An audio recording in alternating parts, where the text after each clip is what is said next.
I came back from the United States where I was teaching and started teaching in the local university in Bangladesh. And the country was going through a famine.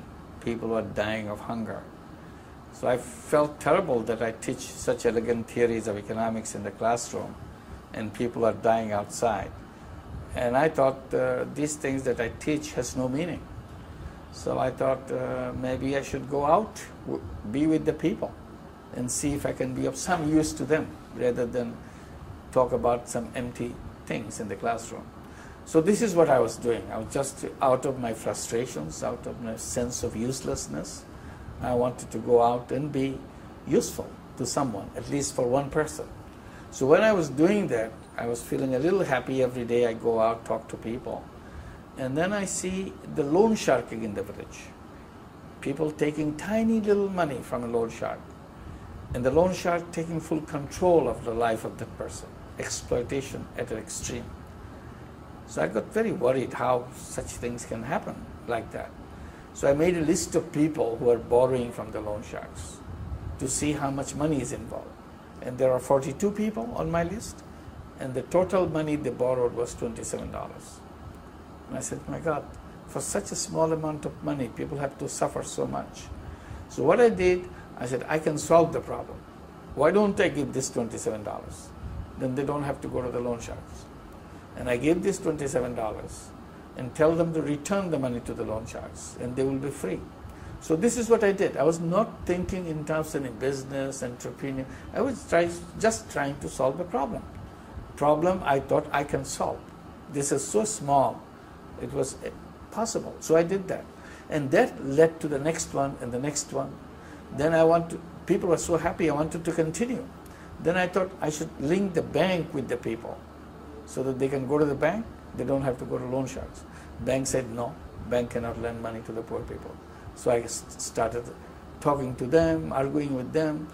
And finally, since I see I cannot open their door, I said, why don't you take me as a guarantor? I'll sign all your papers and I take the risk and you give the money. So here I was not thinking as a businessman, simply again trying to solve the problem. But gradually it happened, they take it, but now I wanted to expand it. So I needed a bank because this bank is reluctant. So that was a big trouble. This is a business deal now to create a bank. So it took 2 years to convince the government that I can handle this. So we got the license for the bank and started that. If you tell me what are the difficulties about mindset.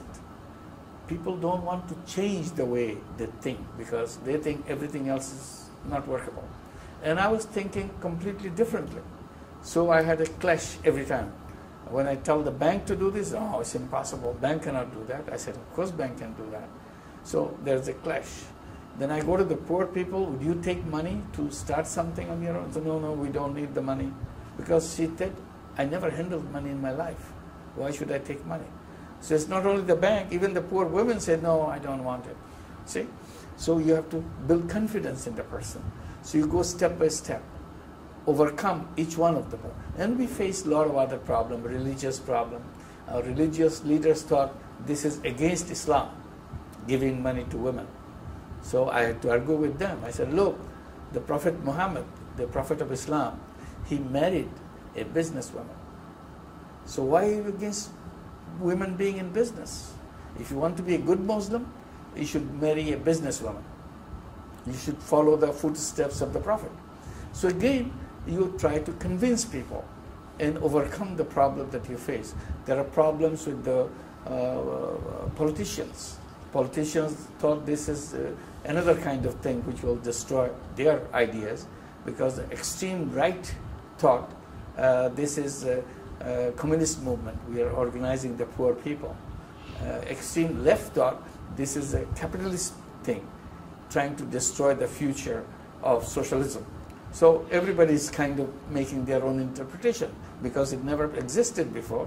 Now there's a new one which came and they are interpreting from their own angle. So here I am trying to do things in the middle of all this, religious opposition, political opposition, traditional opposition, all kinds of things. But I never gave up. So this is how it worked out.